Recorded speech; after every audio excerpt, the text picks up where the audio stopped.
Welcome back. I'm Barry Craig.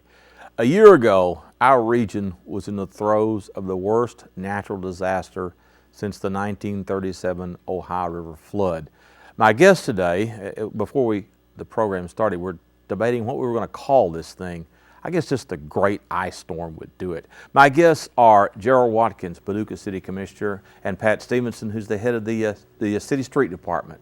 Both these gentlemen had some interesting experiences in the ice storm, and they're going to tell us about that today. Welcome to the program. Thank you. Thank you. Let's go back to the fateful day. It was January the 27th, 2009, and I think for those of us who experienced this, it's one of those, what were you doing when Pearl Harbor was bombed days? So how did the day start for you, Pat? Well, really they were just forecasting. They were saying this stuff was coming, but dealing with the weather all the time, that's part of my job, trying to keep in tune with the weather, especially this time of year. I was thinking, man, I hope they're wrong. I really hope they're wrong. We're just going to work like they're going to be wrong. Well, it was raining and we couldn't really pre-treat the streets, so we were just kind of on standby waiting for something to really happen that we could do anything with. That night, Jim Cantori was in town, and he was set up at 2nd and Broadway down at the Pavilion, and I went down to see him. Now, he's from the Weather Channel? He's from the Weather Channel. Right.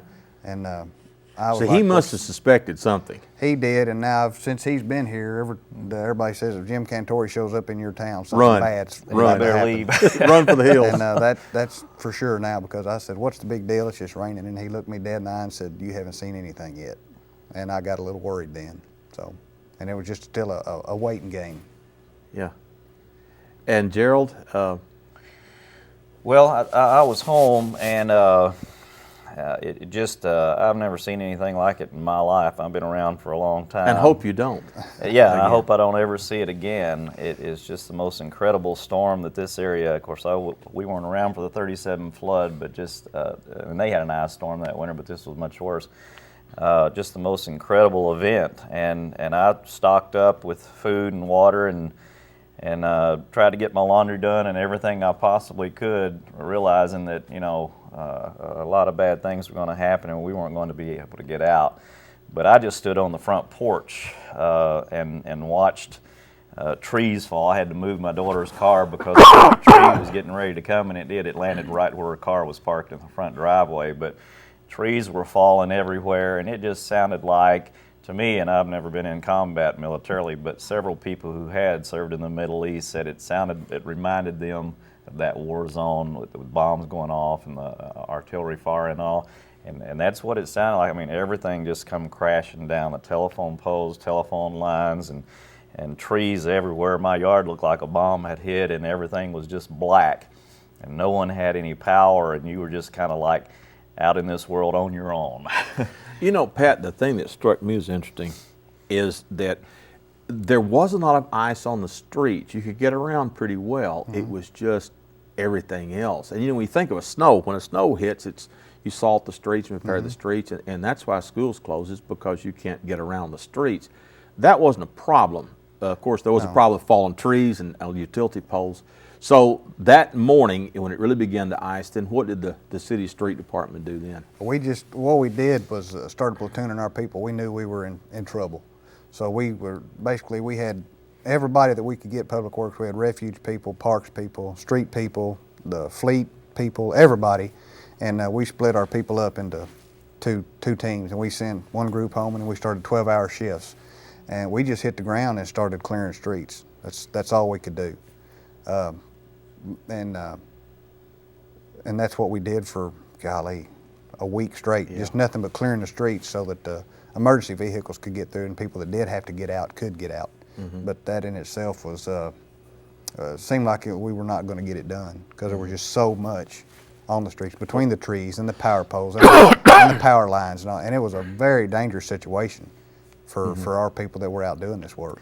Well, I remember when the thing first hit, there were all these predictions about when the power would come back on, and I heard 30 days, 45 days. And it's amazing how quickly the power was restored, considering the extent of the damage. That was one of the most amazing sights I saw was, and I don't remember what night it was. It was several nights into this thing.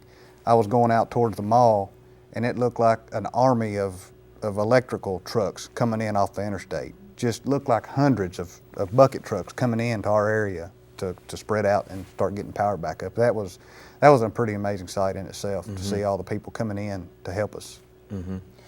I'd like to brag on Pat and his crew and the entire city workforce and utility workers also, because I mean, against just you know, what looks like a war zone, they did a masterful job, and they worked, and most of them had very little sleep and not much to eat, and just frigid, cold, icy conditions to be out with chainsaws and the bucket trucks and everything, trying, and our, you know, my road, you couldn't go anywhere like most roads in town, I guess, and they just worked nonstop, and they did a masterful job, and the Paducah Police Department, the fire department, and while y'all were clearing the roads, they knocked on every single door in the city of Paducah to check on the people, to make sure they were okay, if they needed any medical assistance, or just, you know, whatever, if they had problems, and I thought that was really neat, and like Pat being out, I did get out and visit all the fire departments, and visited the warming shelters that were open, and saw all the literally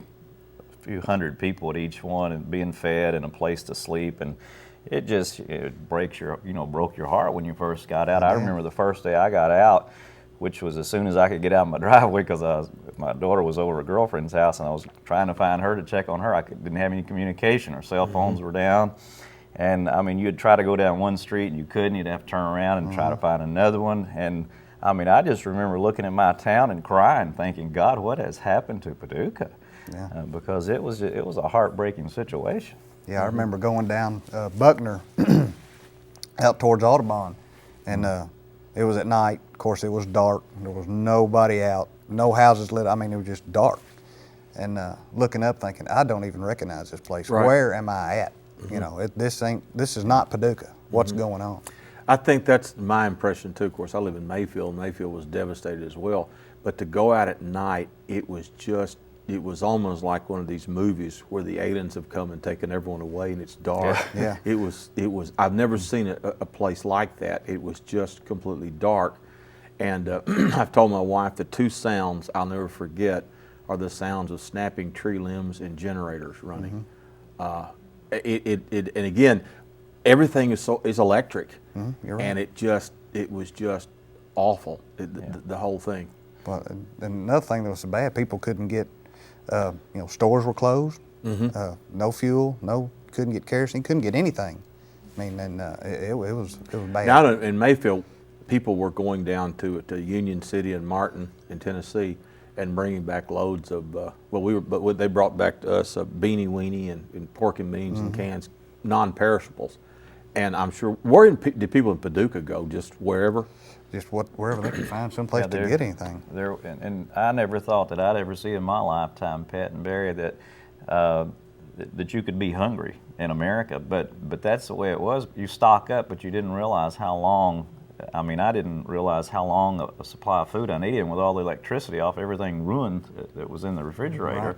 And so you had people who, you know, you had to ration your food, or you didn't have anything to eat. And how many people have electric can openers?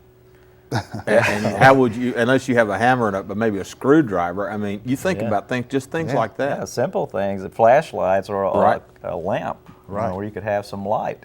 And just the heat. Now I do have a gas log fireplace and a gas hot water heater, so I had those two, but I mean, I had to live in front of the fireplace because the rest of the house was so cold, and you know, and without food. And so it was several days before there were any restaurants that were open. And then when I ran out of the food I had, I drove all over town looking for a restaurant that was open, and you couldn't hardly find one. Right. And another thing is when for us to run all the emergency personnel, we had to basically commandeer a fuel depot. You know, the terminal where we get our fuel. The sheriff's department had to go guard the thing. I mean, it wasn't to the point where people were panicking and rioting and all that sort of stuff, but it was tough because there was people in bad ways that they would pull up. Hey, can you help us out? Sorry, this is for us. We've got to get out here. We're cleaning these streets. Yeah, and that's another thing you people don't realize is, how did I guess big facilities like hospitals, they have generators that kicked in, but of course, I wonder how many private homes had generators when this started. Probably a lot more do not now very than many. did. Yeah, not many now. There's a few. I'm sure there's several now, but then no, it was like I said, generators, the portable generators running. That's all you could hear all over town. You know, middle of the night, pitch black, dark, quiet, other than things falling. You just hear generators running everywhere. Well, now with the lack of communication, how did you coordinate your crews with just walkie-talkies? We still had our walkies, and that was it. Our cell phones were dead. Everything was dead. We had our walkie-talkies, and we're able to communicate and keep people moving around and going that way. So your number one priority, I assume, was clearing the streets of all this debris. Yes. Yeah. That was it. Just getting it cut back where, and when you say clear, it still wasn't clear. You might have to, Yeah, you know, like a zigzag slalom. through a street Yeah. to get down from one end to the Yeah. other. So, Wow. Yeah, it was Yeah, something. and we did have some I mean, I think the people of Western Kentucky and Kentucky were well behaved. I mean, they performed admirably. People were helping each other, and the radio station with Dunker, you know, did a masterful job of being a central communication post for people where they could get out and help each other. But of course, when people feel desperate, we did have some incidents, so we had to wind up having Paducah police officers at practically every service station in town, and also at the laundromats. Yeah. Believe it or not, we had several fights at the laundromats. I did hear about some Is of those. that right? Yeah. Yeah. Yeah. Yeah. You know that we have a part-time faculty member out here named Leslie Page Keenan, and she was telling me that she lived, I believe, out in Lone Oak, and she was desperate to wash clothes, so she filled the bathtub up with cold water, put her clothes in it, put detergent, and put on a pair of rubber boots, and went in there and stomped them like the Agitated them. famous scene in I Love Lucy when she's stomping the grapes. Yeah. You know, people did some really interesting things to Well, I to think get a lot by. of that people reverted back to the way it was. Yeah. 75 Yeah. years ago. Yeah. Like Yeah. my great grandparents. You know. I Yeah, didn't- yeah. We haven't always had running water and heat. And that's and of course lights. one of the things is I'm assuming Paducah, the water supply was not affected, running water, and I mean in Mayfield it was the same way. We had water the whole time. I think if we had lost our water supply, we'd had to have left at Yeah. that point. But so the majority of Paducahans just toughed it out in their own houses. Pretty much, I think so. Mhm. Yeah, we were talking about it earlier, that just a blanket of, I forgot, it was what, 770,000 Kentuckians lost the power, and all of McCracken County and Paducah, the Jackson Purchase, Right. practically everyone, unless you had a generator, they all lost power, and the times varied. It was 5.5 days before I got power, but I've heard many stories from people who went 3 weeks plus, you know, with no electricity, and God, I just couldn't imagine having to go that long. Yeah, that's of course we just up the street from you, and it was 14 days before we had power. Really? So, yeah. Wow. We lost it for 11. So And of Wow. course, when it started, well, you mentioned about the law enforcement officers. Of course, there were National Guard troops in here, and there was a small guard unit that was at the Mayfield Electric and Water System. I'm sure to make sure people behaved themselves. They came up demanding when they were going to get power. sure. Yeah. But I did see the guard patrolling the town, and going back to this storm, I think the thing that was, if you remember, is the Wednesday. It was the sun came out, beautiful day, and it was tragic and terrible, but it was beautiful. I mean, this ice with the sun coming through it, but all these snapping tree limbs. And then you remember, was it the Saturday that the temperature got up into the 60s and all the ice melted, and people were out there in short sleeves cleaning this mess up, but the damage was done. Yeah. And the damage is still there. The damage is still there. If you drive up the West Kentucky Parkway in the winter months, all those broken trees, you can still see them, and they'll be there forever. I remember one report before the City Commission, I can't remember who gave it, Pat, but they said that approximately 50% of all the trees in Paducah and McCracken County were either down or damaged and would really need to come down. And so, yeah, a lot of trees had to come down. I had 13 trees in my yard. I don't have a single one now. Is that right? I brought every one of them down, so they were all damaged basically, and they needed to come down. So I had all 13 of them cut down, but we do have a program that's still ongoing to replace trees, a $25 voucher, and we've handed out over 700 of them so far. There's still 600 available if people want to replace the trees they lost on their property. And of course, there was considerable concern about the Dogwood Festival. It was wasn't canceled. It was canceled. Right. And is it going to be back? Is it back and running this year? Well, we don't really know till the trees start budding yeah, out and blooming yeah. out how they fared during. Was during all Gerald? Do you know the percentages of the dogwoods? How many? Of course, dogwoods and redwoods. That's all, and the azaleas. That's all part of the program. Yeah, I don't know. All I heard was the figure for overall. But that's a softwood tree, so it would have certainly splintered. Oh, yeah, much those- Yeah, quicker a than- lot of them were Bradford down. pears, they Bradford- suffered bad. oh, yeah, They yeah. suffered bad. I had one of them on my roof. Yeah. That's the only tree that I've got in my yard that didn't get any damage was the Bradford pear. Is that right? Yeah. Wow. Yeah. Yeah. Well, how much damage did you have of trees falling on houses and doing damage? You know, I don't really know that because we were working in the right of way, so we really didn't Yeah. pay it. You know, it doesn't seem to me there was a whole lot of that. Private insurance companies would have those numbers, I'm Yeah. sure, but probably wasn't as bad as we thought it might have been. But a lot of the damage was the telephone lines and the utilities and the right-of-way and the Power streets. lines. The power lines. That there was so much damage there. And again, I think we forgot the exact number, but what was it, Pat? Close to $2 million to clean clean it all up. this up, and it was over 1 million cubic yards of debris. I think It was a lot.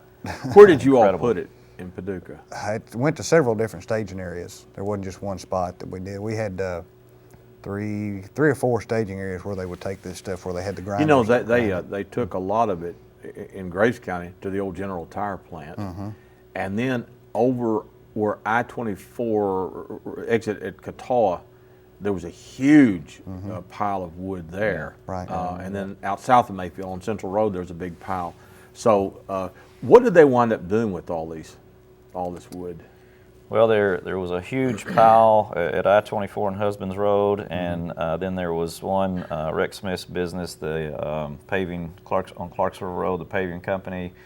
Those were huge stockpiles, and they wound up grinding it up into mulching and selling it as mulching. Plenty of that. Yeah, a lot of it was sold for mulching, and they actually barged it out of here. And then a lot of it Really? went to some of the paper mills. Used a lot of it for their pulpwood, for their paper making operations. So Yeah. it kind of went Yeah. all over the place. Yeah. Of course, one of the things too, you were talking about down trees and down power lines. I mean, you all had to coordinate, I guess, with the Paducah Power because Yeah. down power lines are not to be touched unless No, you no. absolutely. Yeah, we're trained. Our people are all trained to stay away from them. And but we did have a crew kind of shadowing or following the Paducah Power if they were headed somewhere and they needed trees cleared before they could get their lines back up. They would make sure everything was dead and be right there with us. We'd clear the trees and they'd get their lines back up. A lot of stuff like that. As Pat said, it was a most dangerous operation from beginning to end, and thankfully, I don't think there were any serious injuries other than an out-of-state utility worker was unfortunately Was killed. and lost his life.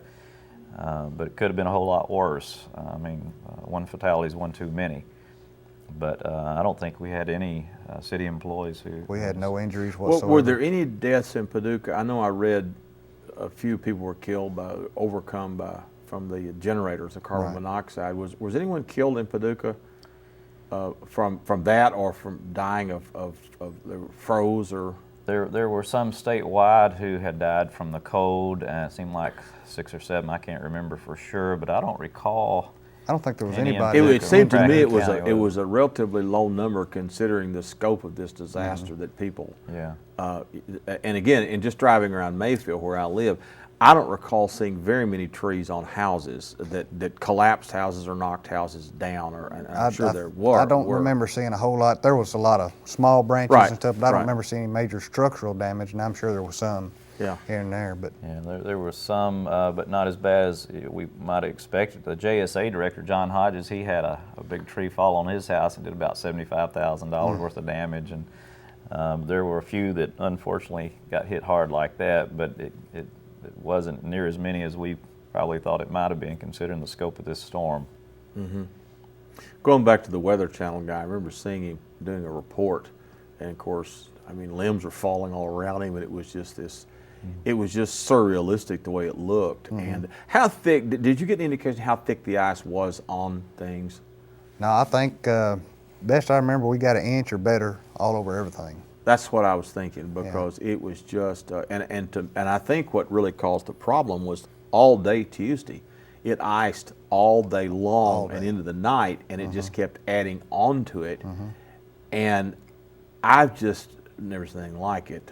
For the show, Rick Weisenberger, who's one of our staffers here, said that it was the worst storm since 1902. Well, I think almost to the day that there was an ice storm that hit Paducah. I've seen old photographs that did almost as much damage, if not the same amount or more. But of course, then in 1902, you wouldn't have the extent of electrification you do now, Right. in the rural areas, and so it probably wouldn't have been as devastating then because of Right. that. They didn't have the streets. the Well, number of right, streets and in anymore, the rural everything. areas, certainly there would have Right. been very little electrification out there. Yeah. And it really makes you. Another thing I had after this thing was over, I heard people say, "Well, why don't they put electric lines underground?" That's really expensive, isn't it? Oh yeah, Paducah Power System did an estimate, and just for their service area, I think I remember, maybe off, Pat, you might be able to have to help me here, but I was thinking I read about $20 million to do that. I think that's pretty close to being. I think For the city of Paducah. Yeah, just Paducah Power Systems area, Wow. which is That's- about yeah. 37 thousand people or something like that. So it's something you really couldn't, unless you want to see your electrical rates go sky high, you couldn't Now, really afford to do that. A lot of your new developments, they do everything Right. underground, Right. which is good. Right. But yeah, to go back and redo Yeah. it all, yeah. I had it's- read it was just some astronomically Yeah, high it wasn't- figure that wasn't really is not feasible at all. No, I think what people can do though, if they have trees growing up around or near power lines, to have them trimmed back, realizing that this could happen again. Let's hope and pray that it doesn't. But if we do, losing that power is just can be so tough to try to deal with. And if we can trim those trees back away from the power lines, where if they do come down, we don't lose so much power, would be a good thing.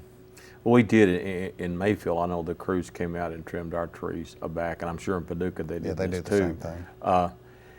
What lessons did the Paducah Street Department learn from this? I don't know if there was a lesson to be learned from it, because it was such a dramatic episode or event. We definitely learned how to cut up trees and get them out of the street. And as Gerald said, the odds of this, well, 1902, what are you talking, the year 2102, it's the odds are really small that this could happen again. Of course, it's with nature, you never Sure, you never you know. never know.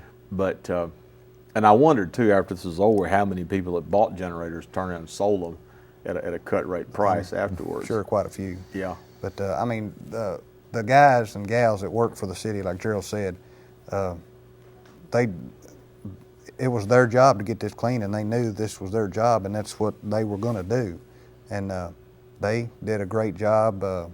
Knew it was our responsibility. Nobody else was going to do this but us. And I mean, they all stepped in there, and they were all wore out, exhausted, wore out, I'm but sure they they just were. kept fighting Yeah. through and kept fighting Well, through. when this thing happens, okay, it's the Tuesday, and this literally is and you came into work, did you get the feeling, where do we start? I mean, how did you prioritize that? We have some what we call priority routes even for our snow events. Some of the main thoroughfares like Broadway, Jefferson, Pecan, Pines, some of the main roads where people can at least get out to a main road and get to a hospital, get to a grocery store, whatever. And that's kind of where we started, in those areas like Were that. they, like Broadway in Kentucky and Jefferson, were most of those streets in pretty good shape? Were they fairly clear? Or was it more the narrower streets? Well, a lot of the residential area was just devastated. Of course, the whole city was, but yeah, some of those streets where you have things cut back further away from the streets, they weren't as bad, or around the hospital where it's mostly just buildings up and down Broadway, things like that. Now, parts of Jefferson were just a disaster area, because it's more residential, Right. and trees right out near the sidewalks and everything. But we started just trying to clear what we call our priority routes to get people where they can move around a little bit if they had to. I'd like to say before this program ends that Pat and all the city employees deserve medals, really, to get out and really just literally risk their lives and health to try to clean this up, and like Pat said, open it up for emergency vehicles where people could get to a hospital, could get to some food when it became available. And so they were working under very dangerous conditions, and my hat goes off to them, and my heart felt for them. But I think for all of us, we need to be prepared ahead of time and have a backup, have a generator, have adequate food and water and medical supplies and things so that we don't get desperate, when a situation like that happens, because a natural disaster could happen anytime, and we need to be prepared so that we can survive. Sure, it's a natural disaster. I mean, we're sitting on top of the New Madrid Fault. Oh, yeah. An earthquake situation, right. where it would disrupt service even more than this did, Oh, where yeah. it would rupture gas lines, Everything. water lines, and all infrastructure just destroyed. So, yeah, people should be ready. Have a little extra food on hand, water, Yeah. In the 2 minutes we have left, any outstanding story you can remember that particularly struck you about the whole thing? This was like your wow moment. I was on Clay Street off of 21st, and it was the middle of the night, and it was black dark, and transformers were just popping. You'd see flashes of light going all over town, and you hear transformers blowing up.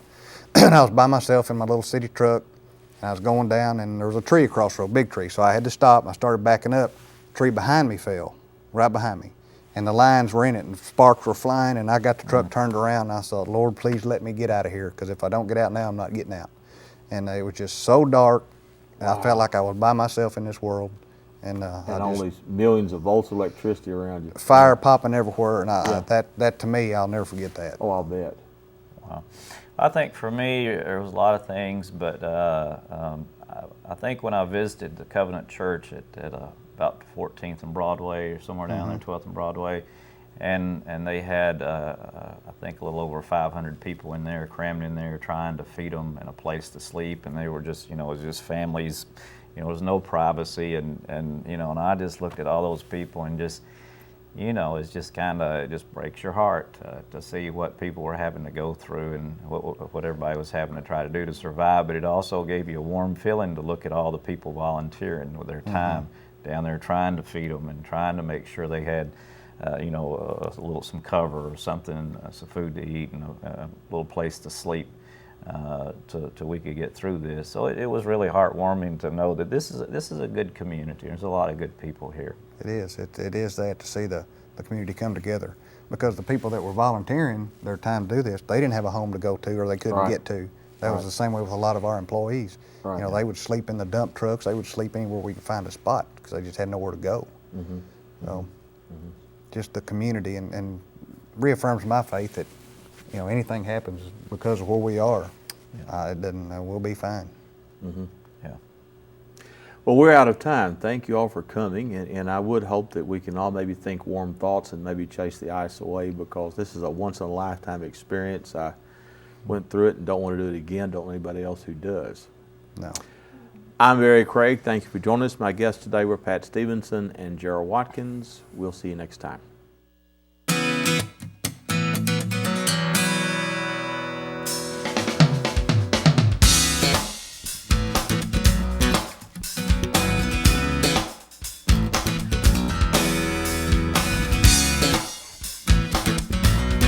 Thank you.